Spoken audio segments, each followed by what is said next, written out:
तो भी last lecture में हमने बात की थी कुछ बेसिक टर्म्स के बारे में जितनी भी जीबी से रिलेटेड हैं, ठीक है।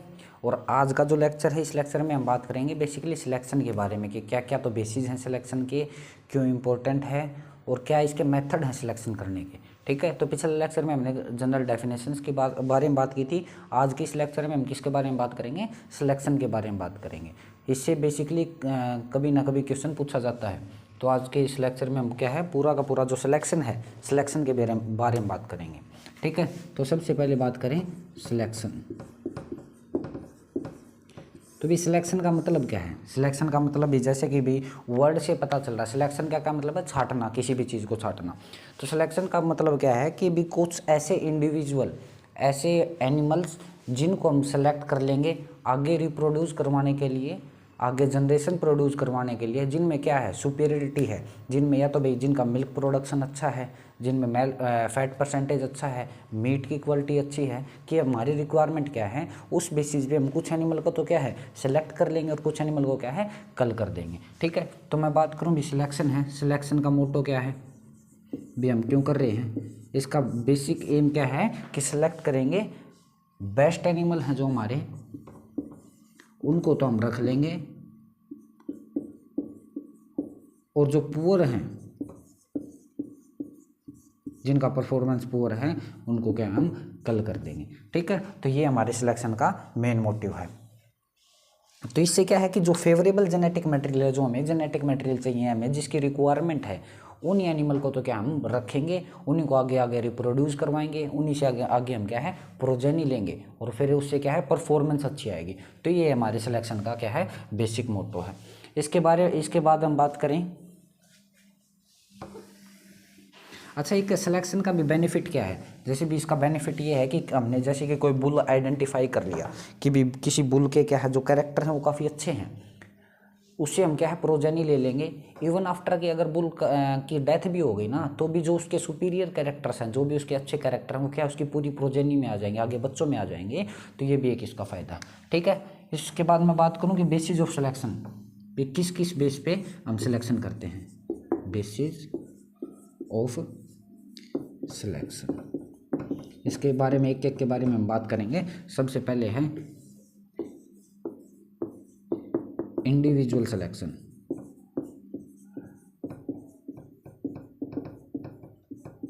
ठीक है, इंडिविजुअल सिलेक्शन हो गया। इंडिविजुअल सिलेक्शन के बाद क्या है, पेडिग्री सिलेक्शन।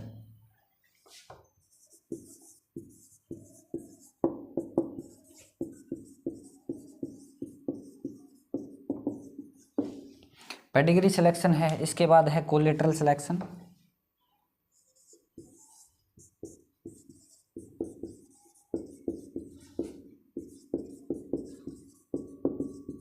या फिर आगे इस फैमिली सिलेक्शन।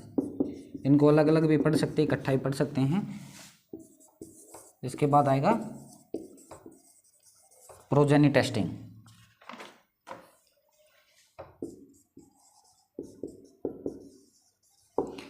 तो बेसिस ऑफ सिलेक्शन में हम बात करेंगे किस किस बेसिस पे हम क्या है सिलेक्शन करते हैं, ठीक है। तो इसमें बेसिकली 4 से 5 मेथड है। सबसे पहले तो है इंडिविजुअल सिलेक्शन, दूसरा है पेडिग्री सिलेक्शन, तीसरा है कोलेटरल सिलेक्शन, सिब सिलेक्शन भी कहते हैं, जिसमें क्या सिब सिलेक्शन भी आएगा, हाफ सिब आएंगे, फुल सिब आएंगे, या फिर फैमिली सिलेक्शन है, और क्या है प्रोजेनी टेस्टिंग है, ठीक है। तो एक एक करके हम इसके बारे में बात करेंगे कि किस सिलेक्शन में क्या क्या जो कौन से कैरेक्टर्स हैं जिनके लिए वो अच्छा है, क्या क्या इसकी एडवांटेज है और क्या क्या इसकी डिसएडवांटेज है। तो सबसे पहले तो हमें यही पता होना चाहिए ना बेसिस ऑफ सिलेक्शन है। इसके बाद आएगा एक मेथड ऑफ सिलेक्शन, उसके बारे में बात करेंगे। तो आपको याद करना बेसिस ऑफ सिलेक्शन में कौन कौन से हमारे पास मेथड है, ठीक है। तो सबसे पहले मैं बात करूँगा इंडिविजुअल सिलेक्शन की।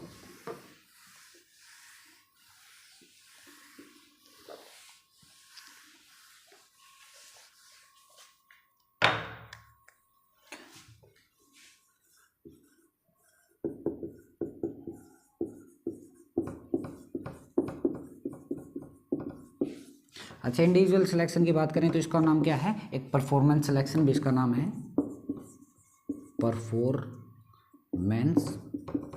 सिलेक्शन, या फिर इसको क्या कहते हैं हम मास सिलेक्शन।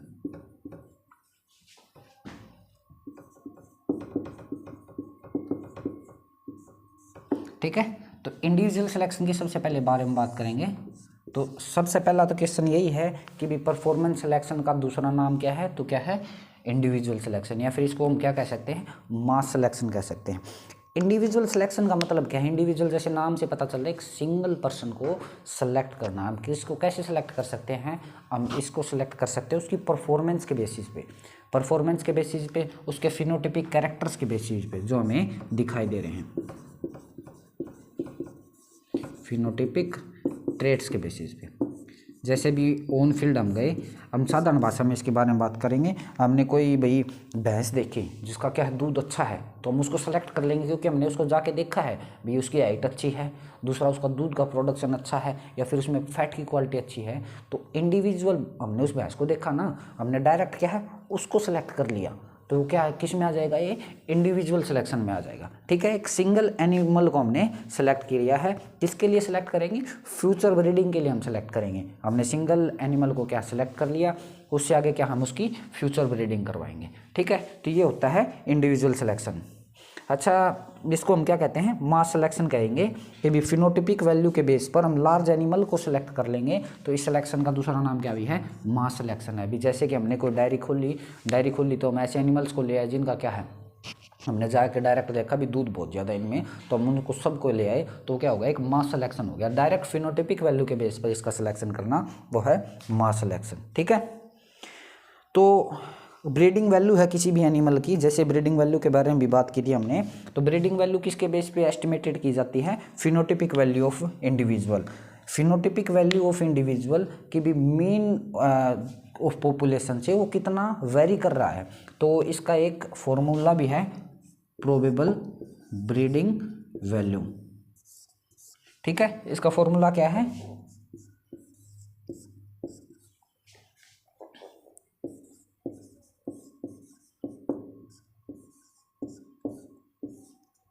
ये इसका फॉर्मूला है प्रोबेबल ब्रीडिंग वैल्यू का। ठीक है, इसमें हम बात करें कि जो पी बार है वो क्या है, पॉपुलेशन का मीन है।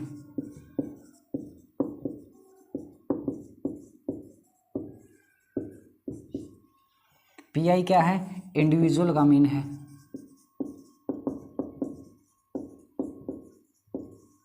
और एच स्क्वायर की हमने पहले ही बात की थी, उसका क्या मतलब है, हेरिटेबिलिटी। तो प्रोबेबल ब्रीडिंग वैल्यू का मतलब क्या है कि मीन पॉपुलेशन से जो हमने इंडिविजुअल को सिलेक्ट किया है उनके जेनेटिक क्वालिटी में कितना फर्क है। ठीक है, अच्छा, पी बार, और इसको क्या कहते हैं, सिलेक्शन डिफरेंस भी कहते हैं। ये क्या हो जाएगा, सिलेक्शन डिफरेंस। जो भी मीन जीनोटिपिक वैल्यू है इंडिविजुअल की और जो पॉपुलेशन की है, उन दोनों में कितना डिफरेंस है, इसको क्या कहेंगे, सिलेक्शन डिफरेंस। ठीक है, ये हो गया प्रोबेबल ब्रीडिंग वैल्यू। हो सकता है भी इसका कहीं फॉर्मूला पूछ लिया जाए, या फिर कहीं हो सकता है सिलेक्शन डिफरेंस का कहीं फॉर्मूला पूछ लिया जाए।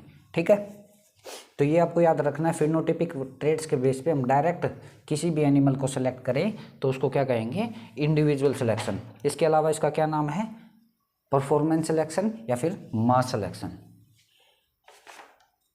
अच्छा, एक बात करूं, मैं कल हेरिटेबिलिटी की भी बात की थी, तो हेरिटेबिलिटी में एक चीज़ याद रखनी है, जो हेरिटेबिलिटी है एच स्क्वायर कहते हैं जिसको, वो लो होती है किसके लिए, एक होती है लो, एक होती है मॉडरेट, और एक होती है हाई। तो जो रिप्रोडक्टिव ट्रेट्स हैं उनके लिए कैसी होती है, लो होती है। जो प्रोडक्टिव ट्रेट्स हैं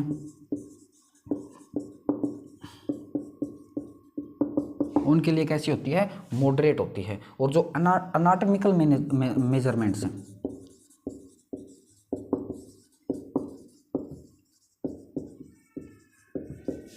उनके लिए कैसी होती है, हेरिटेबिलिटी हाई होती है। साधारण भाषा में बात करें तो भी हम जैसे कि मान के चले, हमने देखा कि भाई कोई बुल था जिसकी भी हाइट बहुत अच्छी थी, उसके भी पीछे जो जनरेशन्स थी उनकी जो माँ का दूध था वो भी बहुत अच्छा था, तो आगे जो जनरेशन्स आएंगे ना, सबसे पहले तो जो उसमें आने के भी हाइट वगैरह जो उसके काफ की आएगी वो बहुत अच्छी आएगी, क्योंकि जो हेरिटेबिलिटी है एनाटॉमिकल मेजरमेंट्स के लिए वो ज़्यादा होती है। प्रोडक्टिव ट्रेड्स के लिए मॉडरेट होती है और सबसे कम क्या है, रिप्रोडक्टिव ट्रेड्स के लिए वो सबसे लो होती है। तो इसको भी आपको याद रखना है भी, क्या पता पूछ लिया जाए भी इनमें से किसकी हेरिटेबिलिटी भी कैसी होती है, लो किसके लिए है, मॉडरेट किसके लिए है और हाई किसके लिए है। अच्छा, अब हम बात करें भी इसके एडवांटेज क्या क्या हैं। इंडिविजुअल जो सिलेक्शन है इसकी क्या क्या एडवांटेज हैं। इंडिविजुअल सिलेक्शन की आप एडवांटेज ये है, एक तो भी कोई टाइम कंज्यूमिंग प्रोसेस ज़्यादा नहीं है, ठीक है, टाइम कंज्यूमिंग प्रोसेस ज़्यादा नहीं है। हम इजीली क्या है, इंडिविजुअल को सेलेक्ट कर सकते हैं भी, हमने जो जाके देखा डायरेक्ट इंडिविजुअल को देखा और हमने उसको सेलेक्ट कर लिया, वो हमारी आंखों के सामने था। अच्छा, दूसरी इसकी हम बात करें कि भाई आगे इसकी हम प्रोजेनी टेस्टिंग जल्दी करवा सकते हैं भी, हमने देखा कि ये ज़्यादा दूध वाली भैंस है, उससे आगे हम उसकी प्रोजेनी आगे जल्दी प्रोजेनी क्या है तैयार कर सकते हैं, ठीक है। इसके बाद हम बात करें इन्वायरमेंटल इफेक्ट भी कम आएंगे, क्योंकि हमने जो एनिमल को टेस्ट किया है वो क्या है, उसी के इन्वायरमेंट में तो हमने एनिमल को देखा है, तो जो इन्वायरमेंटल इफेक्ट है वो भी इसके अंदर क्या है, कम आएगा। और दूसरा सिंपलेस्ट मेथड ऑफ सिलेक्शन है, बिल्कुल साधारण से साधारण जो मेथड है सिलेक्शन का, वो ये मेथड है सिलेक्शन का। इन्वायरमेंटल इफेक्ट इसलिए नहीं आएंगे क्योंकि उस इन्वायरमेंट में हमने एनिमल को देखा है जहाँ पे वो हमेशा से रह रहा है। अच्छा, इसके बाद हम बात करें कि डिसएडवांटेजेस, तो इसको ना डिसएडवांटेजेस में मैं बात करूं तो कहाँ कहाँ इसको अप्लाई नहीं किया जा सकता। सबसे पहले तो जो सेक्स लिंक्ड ट्रेट हैं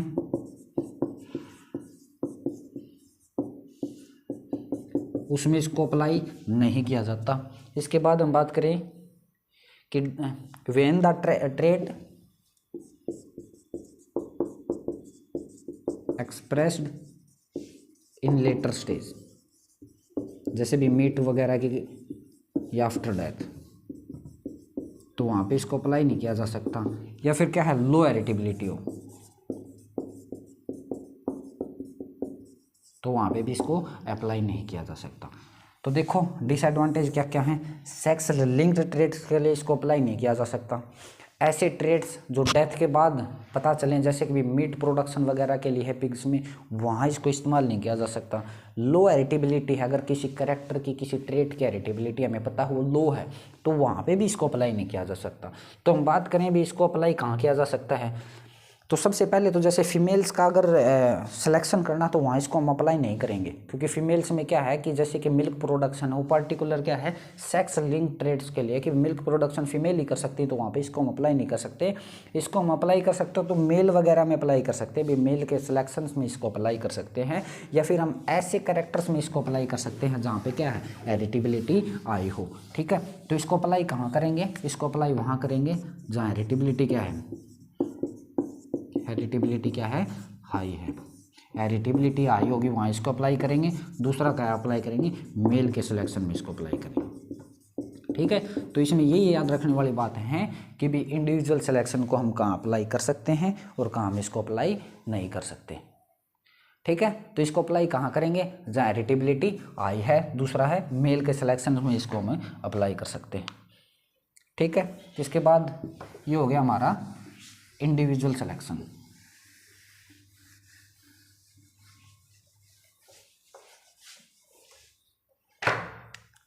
दूसरा हम बात करें पेडिग्री सिलेक्शन। पेडिग्री सिलेक्शन भी जैसे नाम से पता चल रहा है, पेडिग्री क्या है, पेडिग्री का मतलब क्या है कि भी उसकी पुरखे कैसे थे, भी हम हो गए, हमारे पेरेंट्स हो गए, फिर हमारे ग्रैंड पेरेंट्स हो गए, तो उनके परफॉर्मेंस के बेसिस पे, उनके परफॉर्मेंस के बेसिस पे हमें सेलेक्ट किया जाए ना, उसको क्या कहेंगे, पेडिग्री सिलेक्शन कहेंगे। हमारे पेरेंट्स या हमारे ग्रैंड पेरेंट्स के बेसिस पे अगर हमें सेलेक्ट किया जाए तो उसको क्या हम कहेंगे, पेडिग्री सिलेक्शन कहेंगे, ठीक है। भी एंसेस्टर्स के बेस पे किसी का सिलेक्शन किया जाए तो उसको क्या कहेंगे, हम पेडिग्री सिलेक्शन कहेंगे। तो सबसे पहले तो हम बात करें कि भाई इसके भी डिसएडवांटेज क्या क्या हैं, ठीक है। तो देखो सिलेक्शन के लिए सबसे पहले तो हमें क्या चाहिए, एंसेस्टर का रिकॉर्ड चाहिए। हो सकता है हमारे पास रिकॉर्ड ही ना हो तो इसको फिर पॉसिबल ही नहीं है ना सिलेक्ट करना। दूसरी बात है कि क्या पता जो रिकॉर्ड हो वो फेक हो भी, जैसे कि हम सीधे सीधे एग्जांपल लेके चलते हैं भी, हमने भी किसी बुल से क्रॉस करवाया फीमेल को, पर एआई करवा दी किसी बुल से और नाम हम किसी और बुल का ले रहे हैं। चलो आजकल तो डीएनए मैचिंग वगैरह भी हो गई, पर जो एंसेस्टर्स के रिकॉर्ड थे उसको तो हम नहीं करवा सकते ना। तो हो सकता है भी जो फेक रिकॉर्ड्स हों या हमारे पास रिकॉर्ड्स ही ना हो, तो इसमें क्या है प्रॉब्लम आ सकती हैं। अच्छा, इसके अलावा हमने बात की थी भी जो डायरेक्ट कैरेक्टर है उनकी हेरिटेबिलिटी कैसी होती है, लो है। जो प्रोडक्टिव ट्रेड्स की हेरिटेबिलिटी है या तो मॉडरेट है या फिर कैसी है, लो है। तो उसमें भी ये एक समस्या क्रिएट हो जाएगी। अच्छा, टाइम के हिसाब से हो सकता है कि पेडिग्री के रिकॉर्ड्स तो हमने मेंटेन किए पर वो हमारे पास है नहीं, वो हमारे क्या है डिस्ट्रॉय हो गए। तो ये भी एक समस्या इसमें पेडिग्री सिलेक्शन में खड़ी हो जाएगी। अच्छा, इसके बाद बात करें कि भी इसमें एडवांटेजेस क्या क्या हैं। तो एडवांटेजेस की हम बात करें तो एडवांटेज तो सबसे पहले ये है कि सेलेक्ट करना आसान हो जाएगा, कि तो हमारे पास रिकॉर्ड मेंटेनिंग है एंसेस्टर्स की, वो इजीली है अवेलेबल है। अगर हम लगातार बना रहे हैं तो कोई कॉस्ट तो हमारे पास है ही नहीं ना, वो घर पे बना सकते हैं वो चीज़। दूसरा है कि भाई सिलेक्ट करना आसान हो जाएगा। सिलेक्ट करना आसान कैसे हो जाएगा कि भी हमने देखा कि भी ये इस हम जैसे कहते हैं कि भी इसकी भैंस की जो मदर थी वो अच्छा दूध देती थी, या फिर उसकी जो मदर थी वो अच्छा दूध देती थी, तो क्या है इसको सिलेक्ट करना है वो आसान हो जाएगा। इसके बाद हम बात करें सेक्स लिमिटेड ट्रेड्स के लिए या ऐसे ट्रेड्स आफ्टर डेथ अगर सेलेक्ट करना हो तो वो भी इजीली है भी। जैसे मैंने मीट की बात की, अगर लगातार जनरेशन चल रहे हैं जिनमें मीट की क्वालिटी अच्छी थी तो उसको भी सिलेक्ट किया जा सकता है, ठीक है। अच्छा, इसके बाद हम बात करें कि दो इंडिविजुअल हैं, सिमिलर परफॉर्मेंस है भी हमारे पास, जैसे कि दो इंडिविजुअल हो गए सिमिलर परफॉर्मेंस हैं,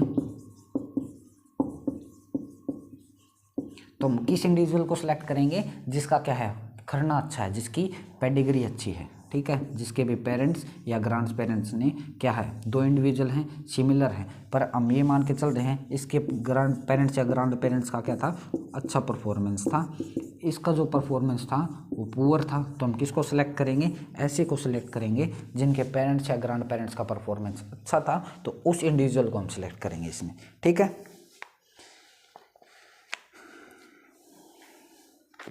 अच्छा, इसके बाद हम बात करें कि भी इसके डिसएडवांटेजेस क्या क्या हैं। इसमें कोई ख़ास चीज़ वैसे है नहीं। डिसएडवांटेज में हम क्या बात करेंगे कि भी क्या पता हमारा जो इंडिविजुअल है वो अच्छा परफॉर्म कर रहा है, हमारा इंडिविजुअल अच्छा परफॉर्म कर रहा है, हो सकता है उसके पेरेंट्स ग्रैंड पेरेंट्स ने अच्छा परफॉर्म नहीं किया, पर उसको हम कल कर देंगे क्योंकि हमारे पास एंसेस्टर्स की हिस्ट्री है वो अच्छी नहीं है ना। इसके बाद हम बात करें कि इन्वायरमेंटल कंडीशन भी अलग हो जाएंगी इसमें। अच्छा, बेसिस ऑफ सिलेक्शन भी जैसे कि एक बात करें हम पेडिग्री सिलेक्शन में, एक तो सबसे बड़ा डिसएडवांटेज यह हो गया ना कि एनवायरनमेंट अलग अलग हो गया। जैसे कि हम इंडिविजुअल सिलेक्शन की बात करें तो सेम इन्वायरमेंट था, इसमें क्या है हमारा इन्वायरमेंट है वो अलग हो जाएगा। नॉन रैंडम बायसनेस भी देखने को मिलेगी क्योंकि pedigree record are different for different environments. अच्छा, while using pedigree selection all the animal of similar pedigree are culled out in spite of the fact that individual animal may be of good merit। ये हमने भी बात कर ली, तो ये भी क्या है तो इसकी कोई खास वो नहीं है। अच्छा, दूसरा हम बात करें कि एक इसमें एक एडवांटेज है कि यंगर एज पे एनिमल को हम सेलेक्ट कर सकते हैं, यंगर एज पे एनिमल को सिलेक्ट कर सकते हैं। जैसे कि हम आगे बात करेंगे, जैसे कि हमने भाई इंडिविजुअल सिलेक्शन में बात की तो जब वो प्रोडक्टिव था उसके बाद ही तो हमने सेलेक्ट किया था, पर इसमें क्या है हम पेरेंट्स ग्रैंड पेरेंट्स की हिस्ट्री देखकर यंगर एज पर एनिमल को क्या हम सेलेक्ट कर सकते हैं। तो ये भी एक इसकी एडवांटेज। अगर पूछ लिया जाए भी सबसे यंगर एज पर किसको सिलेक्ट किया जा सकता है तो पेडिग्री सिलेक्शन वाले को सिलेक्ट किया जा सकता है, ठीक है। इसके बाद था भी सिब सिलेक्शन, कोलेटरल सिलेक्शन जो था,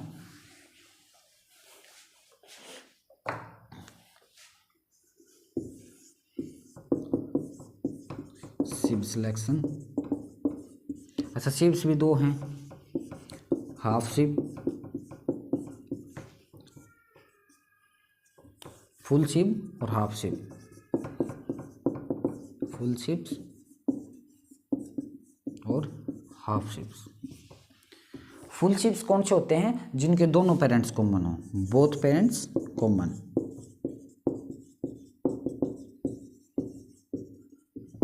और हाफ सिब कौन से होंगे जिनका सिंगल पेरेंट कॉमन है, चाहे वो मदर हो चाहे वो शायर हो चाहे फिर डैम हो, क्या है, एक पेरेंट कॉमन है।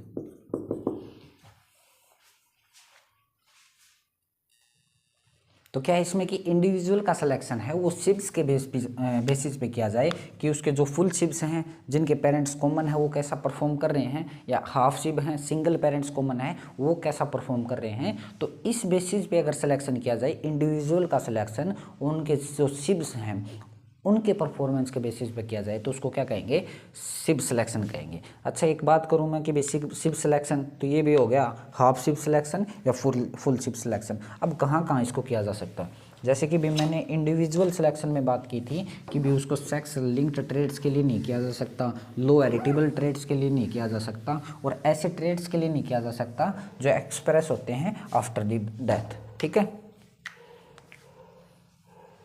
तो इसको सबसे पहले तो किसके लिए किया जाता है, स्लॉटर ट्रेड्स के लिए। तो ये आपको याद रखना है, डायरेक्ट क्वेश्चन पूछ लिया जाए कि इनमें से ऐसा कौन सा बेसिस ऑफ सिलेक्शन है। ठीक है, ऐसा कौन सा बेसिस ऑफ सिलेक्शन है जिसको स्लॉटर ट्रेड्स के लिए इस्तेमाल किया जाता है, तो कौन सा है, सिब सिलेक्शन है। इसके अलावा इसको किसके लिए इस्तेमाल किया जाता है, सेक्स लिंक्ड ट्रेड्स के लिए, सेक्स लिंक ट्रेड्स के लिए इसको इस्तेमाल किया जा सकता है, या फिर लो हेरिटेबिलिटी वाले ट्रेड्स के लिए, लो हेरिटेबिलिटी ट्रेड्स के लिए इसको इस्तेमाल किया जा सकता है। ठीक है, तो स्लॉटर ट्रेड्स के लिए इसको इस्तेमाल किया जा सकता है। ऐसे ट्रेड्स जो क्या हैं सेक्स लिंक ट्रेड्स हैं उसके लिए इसको इस्तेमाल किया जा सकता है, या फिर लो हेरिटेबिलिटी वाले ट्रेड्स हैं उनके लिए इसको इस्तेमाल किया जा सकता है। ठीक है, इसके बाद हम बात करें तो इसी में आता है एक फैमिली सिलेक्शन आ गया।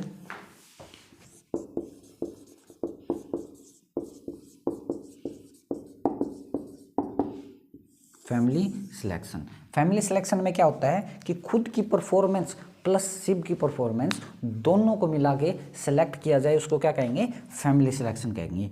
Own performance plus SEEPZ performance, तो इसको हम क्या कहेंगे, फैमिली सिलेक्शन। वो सिब्स भी दो, तो ये भी दो तरह का हो सकता है, हाफ सिप फैमिली सिलेक्शन या फुल सिप फैमिली सिलेक्शन। ठीक है, इसमें क्या है, इंडिविजुअल की परफॉर्मेंस भी काउंट होती है। ये ध्यान रखने वाली बात है कि दोनों में फ़र्क क्या है। जो फैमिली सिलेक्शन है उसमें क्या है, खुद की परफॉर्मेंस भी काउंट होगी। ठीक है,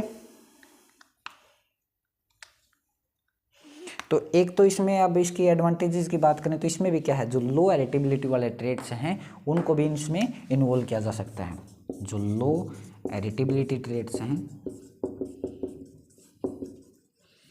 उसके लिए इसको कर सकते हैं। अगर फैमिली परफॉर्मेंस ज़्यादा अच्छी है तो उसके बेसिस पे भी क्या है, हम इंडिविजुअल को सिलेक्ट कर सकते हैं। ठीक है, पर अब इसकी बात करें कि भी इसमें डिसएडवांटेज क्या क्या है।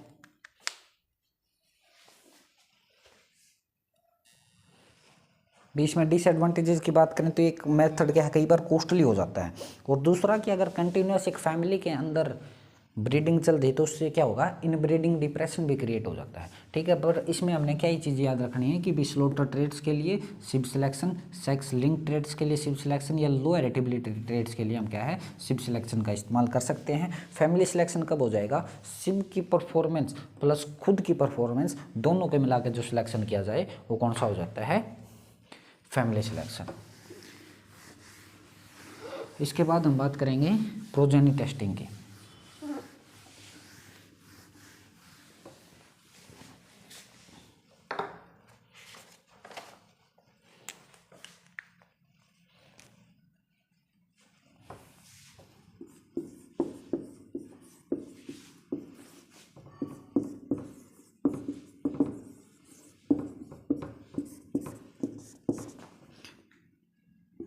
तो भाई ये सबसे इम्पोर्टेंट है। सबसे पहले तो जितने भी हमने मेथड ऑफ सिलेक्शन पढ़े, सॉरी बेसिस ऑफ, जितने भी हमने सिलेक्शन पढ़े हैं, बेसिस ऑफ सिलेक्शन पढ़े हैं, उसमें से सबसे ज़्यादा एक्यूरेट ये है, मोस्ट एक्यूरेट। ये क्या है, सबसे ज़्यादा एक्यूरेट ये है। ठीक है, कौन सा है, प्रोजेनी टेस्टिंग। प्रोजेनी टेस्टिंग का क्या मतलब है कि भाई प्रोजेनी के रिजल्ट के बेसिस पे हम इंडिविजुअल को सिलेक्ट करें, प्रोजेनी क्या होगी, अगली जनरेशन होगी। ठीक है, तो सबसे पहले तो इसमें हमने 2 चीज़ें करनी पड़ेंगी। सबसे पहले तो हमने वो इंडिविजुअल सेलेक्ट करने हैं जिनकी हम आगे प्रोजेनी बनाना चाहते हैं। ठीक है, तो 2 स्टेप में हो गया। सबसे पहले तो हम ऐसे इंडिविजुअल को सिलेक्ट करेंगे जिसकी हम आगे प्रोजेनी बनाना चाहते हैं। उसके बाद क्या है, आगे उसकी प्रोजेनी बनाएंगे और प्रोजेनी में रिजल्ट जाके हम टेस्ट करेंगे। ठीक है, तो आगे प्रोजेनी में जाकर रिजल्ट टेस्ट करेंगे भी। जैसे कि हम एक मान के चल रहे हैं, हमने एक बुल को सेलेक्ट किया, हम बुल ले आए, तो हमने बुल के क्या है भी आगे क्या है, उसके जो बच्चे हुए भी मान के चल रहे हैं भी, उसकी ऐसे 4 डॉटर्स आ गई। एक बुल था ये हमारे पास, ये हमारे पास दूसरा बुल था जिसके आगे 4 फिर डॉटर आ गई। तो अगर देखो इसने भी फर्स्ट टाइम में 14 13 ऐसे दूध दिया, इसने 7 8 दूध दिया। तो देख प्रोजेनी ने इसके अच्छा परफॉर्म किया, इसकी प्रोजेनी ने क्या है अच्छा परफॉर्म किया। तो क्या हम इस बुल को सिलेक्ट करेंगे, लिख रहे हैं कि जो प्रोजेनी के रिजल्ट के बेस पे पेरेंट को सिलेक्ट करेंगे, इसको क्या कहेंगे, प्रोजेनी टेस्टिंग।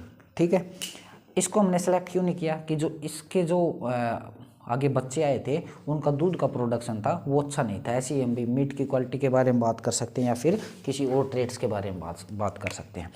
ठीक है, तो सबसे पहले तो एक चीज़ इसमें ध्यान रखने वाली यह है कि इसमें एज इंटरवल, जो इंटरवल जनरेशन इंटरवल है वो बहुत ज़्यादा हो जाएगा। हम मान के चल रहे हैं भी, सबसे पहले हमने एक बुल को सेलेक्ट किया, बुल को सेलेक्ट किया तो उससे भी क्रॉस कब करवाएंगे, 2-3 साल में, 2 से 3 ईयर लग गए। ठीक है, भी बुल को सिलेक्ट किया, जब वो ब्रीड करने की एज में हुआ उसके बाद तो उससे आगे ब्रीडिंग करवाएंगे। उसके बाद उसकी भी डॉटर आई, उन्होंने दूध देना स्टार्ट किया, 3 साल हमें यहाँ लग गए। ठीक है, तो ये गैप कितना होगा, 5-6 साल का गैप हो गया। 5-6 साल का गैप हो गया हमारा एक बुल को सिलेक्ट करने के लिए। तो ये कि है इस मेथड की डिसएडवांटेज भी है, पर ये क्या मोस्ट एक्यूरेट मेथड है। इसी से तो हमें पता चलेगा ना कि भाई ओरिजिनल रिजल्ट्स हैं वो क्या रिजल्ट हैं। ठीक है, तो अब हम इसकी बात करें कि भी कैसे कैसे ट्रेड्स के लिए इसको इस्तेमाल किया जा सकता है। तो सबसे पहले तो हम बात करें कि इसके लिए हमें क्या है कि मोर देन 1 बुल्स को हमें सेलेक्ट करना पड़ेगा। मोर देन 1 बुल को हमें इसलिए सेलेक्ट करना पड़ेगा, हो सकता है कि भी हमें 5 से 7 साल लग गए, उस बुल ने अच्छे रिजल्ट नहीं दिए, तो हमारी तो पूरी मेहनत ख़राब हो गई ना, और हमने जो जनरेशन बनाई वो पूरी की पूरी ख़राब हो गई। तो इसके लिए हमें 4 से 5 इकट्ठे जो बुल्स हैं, सायर्स हैं, उनका इस्तेमाल करना पड़ेगा। तो 4 से लेकर 5 सायर्स सेलेक्ट किए जाएंगे सबसे पहले, ये इसकी रिक्वायरमेंट होगी। इसके बाद दूसरी रिक्वायरमेंट क्या है कि जितनी से ज़्यादा जितनी हम प्रोजेनी बना सकें, जितनी प्रोजेनी आगे उसकी जो जनरेशन्स बना सके, उसके रिजल्ट ले सकें, प्रोजेनी जो है वो भी ज़्यादा बनानी पड़ेगी। प्रोजेनी भी ज़्यादा चाहिए हमें अच्छे और एक्यूरेट रिजल्ट के लिए। ठीक है, अलग अलग गार्ड में प्रोजेनी का इस्तेमाल वो देखना पड़ेगा, अलग अलग इन्वायरमेंट कंडीशंस में हमें प्रोजेनी के रिजल्ट देखने पड़ेंगे। ठीक है, तो इसमें और क्या बात करें, इससे एडवांटेजेस की बात करें कि ये जो सेक्स लिमिटेड ट्रेड्स है उसके लिए अच्छा है, सेक्स लिमिटेड ट्रेड्स के लिए अच्छा है।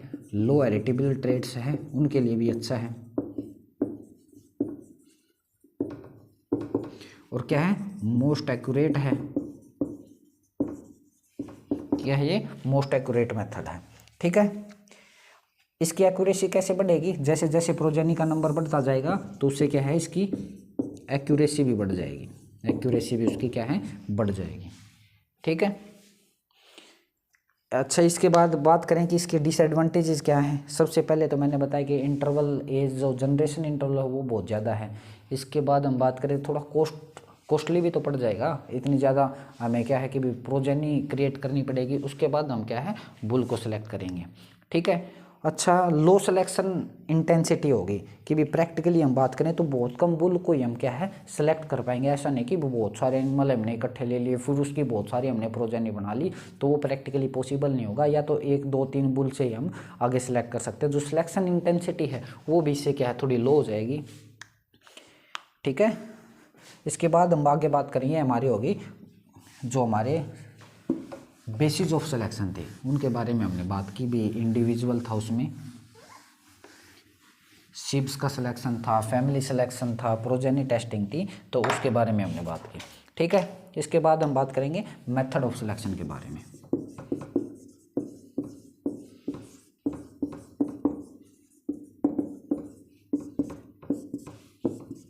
जिसमें क्या है टैंडम मेथड, दूसरा क्या है इंडिपेंडेंट कलिंग, इंडिपेंडेंट कलिंग का मेथड है, और तीसरा क्या है total score method, independent culling level है, और तीसरा क्या है टोटल स्कोर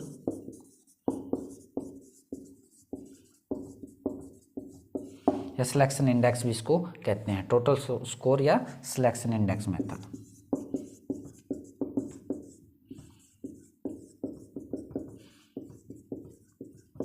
तो हमारे पास क्या है तीन मेथड हैं सिलेक्शन के, जिसमें सबसे पहले क्या है टैंडम मेथड है, इंडिपेंडेंट कलिंग लेवल मेथड है, और टोटल स्कोर मेथड है या सिलेक्शन इंडेक्स मेथड है। तो एक एक करके अब हम इसके बारे में बात करेंगे कि भाई किस में क्या चीज़ इंपॉर्टेंट है और किसको क्यों किया जाता है और कैसे किया जाता है।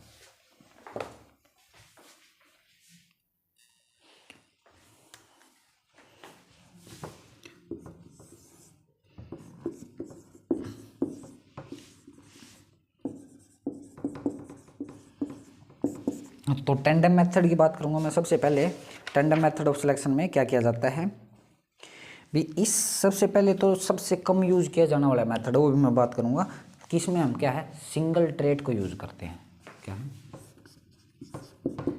सिंगल ट्रेड ए टाइम, एक टाइम में हम क्या है सिंगल ट्रेड को लेंगे, कोई भी हम सिंगल ट्रेड को लेंगे, जब उसमें क्या है फुली उसमें इम्प्रूवमेंट आ जाएगी उसके बाद ही हम दूसरा ट्रेड लेंगे। तो हम क्या इसमें सिंगल ट्रेड को लेंगे, सिंगल ट्रेड ए टाइम भी हम सिंगल ट्रेड पे बार बार क्या है सिलेक्शन करते रहेंगे जब तक वो फुली इम्प्रूव ना हो जाए। ठीक है, जब ये इम्प्रूव हो जाएगा उसके बाद क्या है नेक्स्ट ट्रेड की बारी आएगी, फिर क्या हम लेंगे नेक्स्ट ट्रेड। तो इसकी बात करें तो एक तो भाई बहुत ज़्यादा टाइम लग जाएगा, ऐसे तो हमारे हो सकता है कि इंटरेस्ट के बहुत सारे ट्रेड्स हों, जैसे कि भी सबसे पहले मैं बात करूं मिल्क प्रोडक्शन का है, उसमें फैट परसेंटेज का है, एसएनएफ का है। ऐसे तो हो सकता है कि भाई जो ब्रीडर है उसका इंटरेस्ट बहुत सारे ट्रेड्स में हो, तो एक एक ट्रेड्स को करेगा, पहले एक ट्रेड को करेगा वो पूरा सक्सेसफुल हो जाए, फिर दूसरा ट्रेड उठाएगा वो पूरा सक्सेसफुल हो जाए, फिर तीसरा, तो क्या है एक बहुत लंबा क्या है इसमें हमें टाइम इंटरवल भी चाहिएगा। ठीक है, तो इसके बारे में इससे अलग बात करें तो जेनेटिक प्रोग्रेस है वो काफ़ी क्या है लो हो जाएगी इस मेथड में। क्या है जेनेटिक प्रोग्रेस, क्योंकि बहुत सारे ट्रेड्स हैं, लो है, टाइम हमें ज़्यादा लग रहा है, जेनेटिक प्रोग्रेस है वो लो है, और टोटल आर्ड की जो इम्प्रूवमेंट है वो भी लो हो जाएगी, आर्ड इम्प्रूवमेंट वो भी कैसी हो जाएगी लो है। ठीक है, एफिशिएंसी कोरिलेशन पे डिपेंड करेगी इस मेथड की, तो जो रिसर्च वगैरह है उसमें इसका इस्तेमाल नहीं किया जा सकता, नहीं किया जाता है, क्योंकि एक टाइम कंज्यूमिंग ज़्यादा हो गया, तो जेनेटिक प्रोग्रेस है वो काफ़ी लो होगी, क्योंकि एक एक ट्रेड पे हम काम कर रहे हैं, टाइम हमें ज़्यादा लग रहा है। आर्ड की इम्प्रूवमेंट भी लो हो जाएगी ना, क्योंकि एक एक ट्रेड पे हम काम कर रहे हैं, तो बहुत सारा टाइम लग जाएगा एक पूरी आर्ड की इम्प्रूवमेंट करवाने के लिए। तो जो टैंडम मेथड है वो कैसा लिस्ट एफिशिएंट मेथड है, लिस्ट एफिशिएंट मेथड है, तो इसको हम इस्तेमाल बहुत रेयरली करते हैं। ठीक है, इसके बाद क्या हमारा इंडिपेंडेंट कलिंग लेवल है।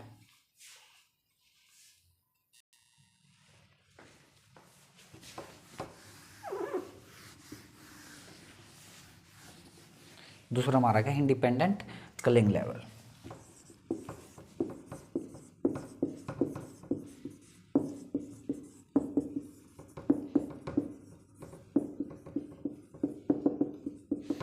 इसमें क्या है टू और मोर ट्रेड्स, टू और मोर ट्रेड्स सिंगल टाइम, भी एक ही बार में दो या दो से ज़्यादा ट्रेड्स लिए जाएंगे, पर इसमें क्या है एक मिनिमम स्टैंडर्ड फिक्स कर दिया जाएगा एक ट्रेड के लिए, मिनिमम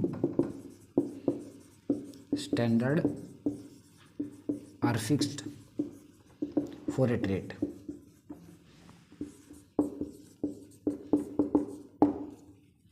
कि भी वो तो इसको क्या है फुलफिल करने ही पड़ेंगे। भी 2 से ज़्यादा ट्रेड ले लिए एक साथ, और ट्रेड के लिए क्या है एक मिनिमम स्टैंडर्ड है वो हमने फिक्स कर दिया। अगर भी वो मिनिमम स्टैंडर्ड हर ट्रेड को अपना पूरा करना पड़ेगा, वरना क्या हम उसको कल कर देंगे। ठीक है, तो एक तो देखिए फ़ायदे की बात करें तो भी क्या होगा, 2 से ज़्यादा ट्रेड्स को हम एक सिंगल टाइम में ले रहे हैं। अब हम नुकसान की बात करें तो इसके नुकसान क्या है, मिनिमम स्टैंडर्ड हमने फिक्स कर दिया। जैसे कि भी हम 3 ट्रेड्स की एक साथ स्टडी कर रहे हैं, 2 ट्रेड्स थे सुपीरियर थे, उन्होंने अपनी क्या है भाई जो भी मिनिमम स्टैंडर्ड थे उसको पूरा कर दिया। जो तीसरा ट्रेड है उसने अपने मिनिमम स्टैंडर्ड को पूरा नहीं किया। अगर उसने अपने मिनिमम स्टैंडर्ड को पूरा नहीं किया, हम तो ओवरऑल तीनों ट्रेड्स को देखेंगे तो हम क्या है इसको कल कर देंगे। नुकसान क्या हो गया, हमारे 2 सुपीरियर ट्रेड्स थे हमारे पास जो क्या है हमारी रिक्वायरमेंट्स को पूरा कर रहे थे, मिनिमम स्टैंडर्ड को पूरा कर रहे थे, उसके बावजूद भी हमने क्या है उसको कल कर दिया। तो ये हमारा एक नुकसान भी हो गया ना। इंडिपेंडेंट कलिंग लेवल की हम बात करें, फ़ायदा यह है कि 2 से ज़्यादा ट्रेड्स हम एक साथ ले रहे हैं तो भी इसमें अर्ड की इम्प्रूवमेंट की जा सकती है। जैसे कि भी हम एक एग्जाम्पल के साथ इस चीज़ को समझेंगे। अच्छा, इसमें कलिंग क्या है एक अर्ली स्टेज पे पॉसिबल है भी, ये भी तो एक इसका वो है ना, मतलब एडवांटेज है भी, टाइम ज़्यादा नहीं लगेगा क्योंकि कलिंग है वो अर्ली एज पे क्या है इसमें पॉसिबल है। तो इसकी हम अगर एडवांटेजेस की बात करें तो एडवांटेजेस क्या क्या क्या हो गए इसके, कि भाई मोर देन 1 ट्रेड के लिए है एक टाइम, तो उसमें क्या है टाइम कम है। दूसरा हम इसके बारे में बात करें तो culling is possible at early stage, तो ये इसके 2 फायदे हैं। इसको टेंडम से ज़्यादा प्रेफर किया जाता है, ये बात क्लियर है कि इसको टेंडम से क्या है ज़्यादा प्रेफरेंस दी जाती है। तो एक हम इसको एग्जाम्पल से समझेंगे कि इंडिपेंडेंट कलिंग लेवल का भी जो नुकसान है वो कैसे हो, एक एग्जाम्पल से भी हम समझेंगे। ठीक है,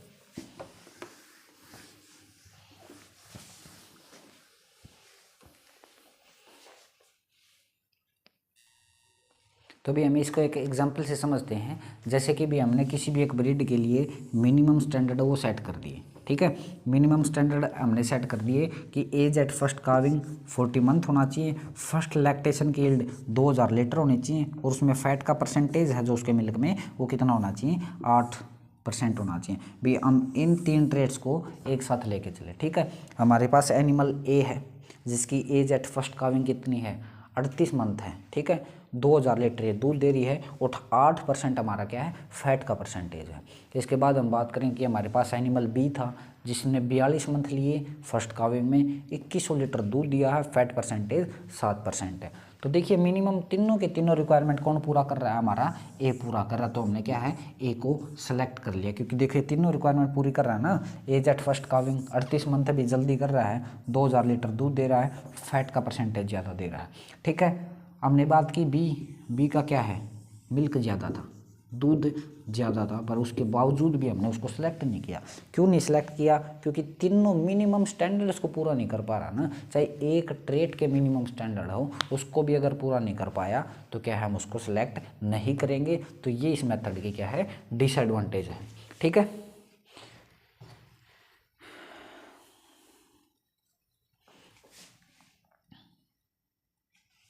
अच्छा इसमें क्या है सिलेक्शन की इंटेंसिटी है वो भी कम हो जाती है। सिलेक्शन की इंटेंसिटी कैसे कम हो जाती है कि मोर देन 1 ट्रेड को एक एक टाइम पे हम अगर सेलेक्ट कर लेते हैं। ठीक है, टेंडम मेथड जी अच्छा है नो डाउट, पर क्या है भैया ऐसे हम ये नहीं कह सकते भी बेस्ट मेथड है। ठीक है, टेंडम से बिल्कुल अच्छा है। तो तीसरा जो मेथड है वो हमारा क्या है total score method.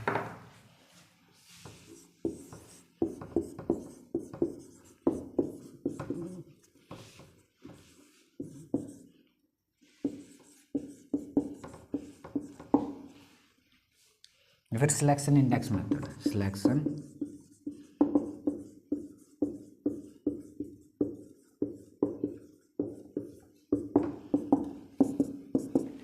Total score method की बात के बारे में बात करें तो इस मेथड में क्या है कि नंबर ऑफ ट्रेड्स एक साथ हम मोर देन 1 ट्रेड को सिलेक्ट करेंगे और ट्रेड के लिए अपना एक स्कोर होगा, और जो जैसे कि भी हमने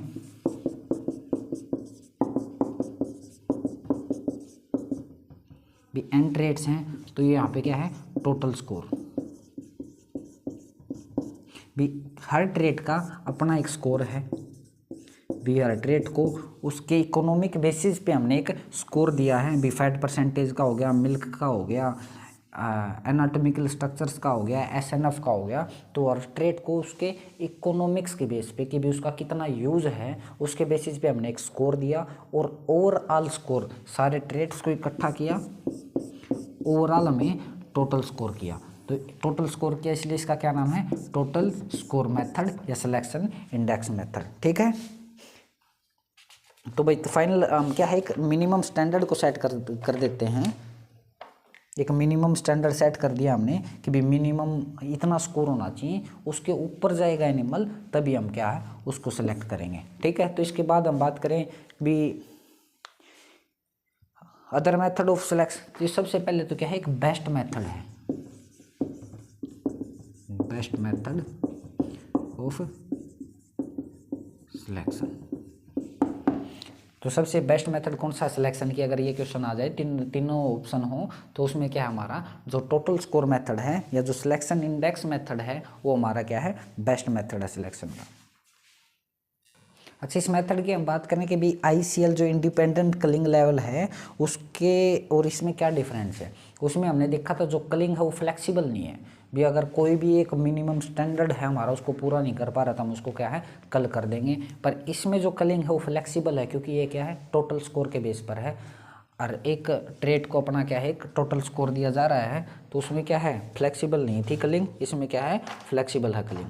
ठीक है, सुपीरियरिटी अगर किसी एक ट्रेट में सुपीरियरिटी है दूसरे में क्या इन्फीरियरिटी है, तो जो टोटल स्कोर है उसको ये बैलेंस कर देता है। पर उस मामले में ऐसा नहीं था, अगर कोई क्या था हमारा ट्रेट इन्फीरियर था तो हम उसको क्या है कल कर रहे थे। इसमें भी एक ट्रेट ने ज़्यादा स्कोर कर लिया, एक ने थोड़ा कम किया, तो दोनों मिलकर एक दूसरे को क्या है बैलेंस कर रहे हैं टोटल स्कोर में। इसलिए हम ऐसे ट्रेट्स जो सुपीरियर है ना उनको हम कल नहीं होने देंगे, उनको आगे है आगे जनरेशन्स में हम पहुंचा रहे हैं। तो ठीक है, तो इसका एक तो बेनिफिट ये होगा बेस्ट मेथड है, दूसरा जो सुपीरियर ट्रेड्स हैं उनको हम कल नहीं कर रहे हैं, उनको हम रख रहे हैं टोटल स्कोर के बेसिस पे है। जो हर एक ट्रेड को क्या है एक वेटेज दिया गया है उसके इकोनॉमिक्स के बेस पर कि भी उसकी कैसी उसके यूज़ हैं उसके बेसिस पर। ठीक है, तो इसके बाद हम बात करेंगे भी, ये तो हमने क्या है मेथड के बारे में बात की और उसके बारे में बात की, एक बुल के बारे में बात करेंगे भी बुल का सिलेक्शन है वो किस बेसिस पे होना चाहिए, सिलेक्शन ऑफ ए मेल और ए बुल।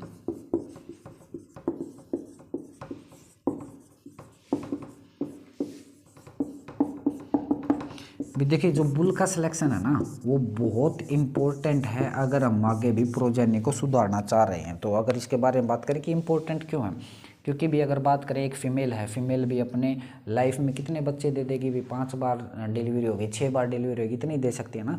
पर एक बुल है, बुल का सिलेक्शन इंपॉर्टेंट क्यों है, क्योंकि भी इसके सीमन से एक एक बुल के सीमन से भी हज़ारों लाखों आगे उसकी प्रोजेनी प्रोड्यूस हो रही है। तो बुल का सिलेक्शन है वो बहुत इंपॉर्टेंट है। ऐसे कहते हैं कि a bull is equal to half of herd, bull is equal to half of herd, आधी हर्ड के बराबर सिर्फ एक बुल होगा। ठीक है, तो अच्छा दूसरी हम बात करें तो ऐसा नहीं है कि भाई बहुत सारे बुल्स बहुत सारे शायर्स को हमने सेलेक्ट किया, काफ़ी फ्यू शायर हम सेलेक्ट कर सकते हैं। तो जो इसका सिलेक्शन है वो बहुत ही ज़्यादा एक्यूरेट होना चाहिए, क्योंकि काफ़ी कम शायर हैं जिनको हम सेलेक्ट करते हैं जिनके आगे हम प्रोजेनी क्रिएट करते हैं। तो जो क्या है इसका सिलेक्शन है वो बहुत ज़्यादा एक्यूरेट होना चाहिए। भी एक पुरानी कहावत है कि जैसे कि भी हम बात करें कि ऐसे कहते हैं ना कि दूध भैंस नहीं देती, दूध क्या है जो सांड हैं वो देते हैं। तो ये आपको मजाक लगेगा पर ये सच्चाई है कि जब तक ना एक बुल अच्छे जेनेटिक मटेरियल का नहीं होगा ना तब तक आगे प्रोजेनी क्रिएट ही नहीं हो सकती आपकी। बुल अगर आपके अच्छे जेनेटिक मटेरियल का है तो उससे आगे क्या है उसकी प्रोजेनी तैयार होगी, वो प्रोजेनी क्या है भी काफ़ी दूध देगी। जैसे कि मैंने बताया एक फीमेल है भी 5 बार 7 बार 8 बार 10 बार उसने क्या है डिलीवरी करवाई तो मैक्सिमम 10 बच्चे दिए। पर एक बुल है, बुल अगर अच्छे सीमन का है, अच्छी क्वालिटी है, प्रोजेनी टेस्टेड है तो उसके क्या है लाखों प्रोजेनी आगे क्या है क्रिएट की जा सकती है। तो एक वाइड लेवल पे क्या है उसका रोल हो गया। ठीक है, तो इसका सिलेक्शन क्या है काफ़ी एक्यूरेट होना चाहिए। अब हम बात करें कि भी इसका सिलेक्शन हो किस बेसिस पे होना चाहिए, ट्रू टू ब्रीड होना चाहिए, ट्रू टू ब्रीड। तो सबसे पहले तो मैं बात करूं ट्रू टू ब्रीड का क्या मतलब हो गया कि भाई वो प्योर ब्रीड होना चाहिए, प्योर ब्रीड होना चाहिए। बुल को सिलेक्ट करने से पहले तो सबसे पहले हम उसकी क्या है ब्रीड देखेंगे कि भाई वो क्या है, बिल्कुल प्योर ब्रीड होना चाहिए, ठीक है। इसके बाद हम बात करें कोई भी सिस्टमिक डिजीज़ है, कोई भी कॉन्टाजियस डिजीज़ है, उन सारे डिजीज़ से फ्री होना चाहिए, वैक्सीनेटेड होना चाहिए। इसके अलावा हम बात करें भी और इसमें क्या क्या चीज़ें हैं जो होनी चाहिए या फिर नहीं होना चाहिए, ठीक है। क्रिप्टोर्चिडम के बारे में आपने पढ़ा होगा। क्रिप्टोर्चिड क्या हो गया भी कई बार क्या है कि टेस्टिस डिसेंड नहीं कर पाती हैं स्क्रोटल सैक में, तो ऐसे बुल को बिल्कुल भी सेलेक्ट नहीं करना है जिसमें कि भी कोई टेस्टिस डिसेंड नहीं कर पाई हैं, तो ऐसे बुल को हमने सेलेक्ट नहीं करना है।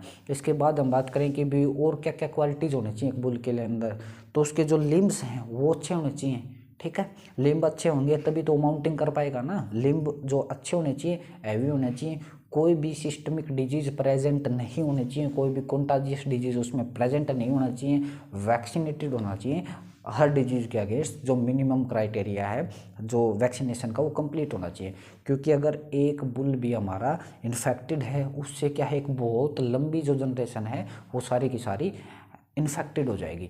इसका जो डाटा है वो एक्यूरेट होना चाहिए, ऐसा नहीं कि कोई फॉल्स डाटा है जो वो क्रिएट कर दिया।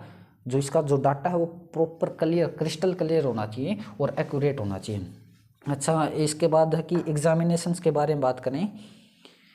एग्जामिनेशन के बारे में बात करें तो एग्जामिनेशन भी जैसे कि बात करें टेस्टिकल्स का बहुत इंपॉर्टेंट रोल है एक बुल के सिलेक्शन में। सबसे पहले ट्रू टू ब्रीड है, टेस्टिकल जो टेस्टिज है वो डिसेंड अच्छे से होने चाहिए। ऐसा नहीं कि भी उसकी कोई बाद में सर्जरी हुई है, सर्जरी के बाद डिसेंड करवाया तो उसको हम सिलेक्ट नहीं करते। इसके अलावा एक बाइफिड स्क्रोटम आपने सुना होगा। बाइफिड स्क्रोटम है कि क्लियर विजिलेंस है, स्क्रोटम में ऐसे भी अलग से दिख रहे हैं भी बाइफिड हो रहा है, ऐसे बाइफिड हो रखे हैं तो इसको हम सिलेक्ट नहीं करते। ऐसे बुल्स जिनमें बाइफिड स्क्रोटम है उनको हम सिलेक्ट नहीं करते, ठीक है।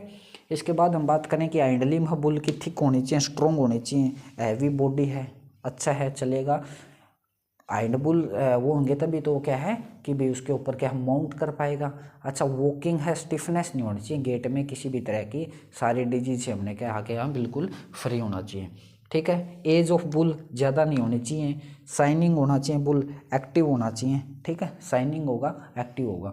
तो बुल का जो सिलेक्शन है वो मैं कहूँगा एक फीमेल से भी ज़्यादा, जो भैंस से ज़्यादा जो है बुल का सिलेक्शन अच्छे से होना चाहिए। बुल का selection half of the earned के बराबर भी है, ठीक है। ट्रू टू ब्रीड है, कोई भी उसमें सिस्टमिक डिजीज़ नहीं है, कोई भी कॉन्टाजियस डिजीज़ नहीं है, उसका जो रिकॉर्ड है उसकी प्रोजेनी का रिकॉर्ड है वो बहुत अच्छा है, उसके जो पेरेंट्स ग्रैंड पेरेंट्स हैं उसका जो जेनेटिक मेकअप है वो बहुत अच्छा है। बाइफिड स्क्रोटम नहीं होना चाहिए, हेल्दी और अच्छा स्क्रोटम होना चाहिए उसका, तभी तो वो ज़्यादा अमाउंट में सीमन प्रोड्यूस करेगा, अच्छा सीमन प्रोड्यूस करेगा। फैट परसेंटेज ज़्यादा नहीं होनी चाहिए, एक्सरसाइज कंटिन्यूस होनी चाहिए। एक बुल की डाइट मैनेजमेंट तो है ही, इसके साथ साथ एक्सरसाइज भी होना चाहिए, क्योंकि उससे क्या है सीमन की क्वालिटी अच्छी बनेगी, ठीक है। तो ये सारी चीज़ें हमें किसमें ध्यान रखनी है, जो बुल है उसमें ध्यान रखनी है, ठीक है। तो इसमें हमने पढ़ा हमारा सिलेक्शन के बारे में, मेथड ऑफ सिलेक्शन के बारे में, बेसिस ऑफ सिलेक्शन के बारे में, और एक बुल के सिलेक्शन के बारे में कि कैसे हम एक बुल को सिलेक्ट करते हैं, ठीक है।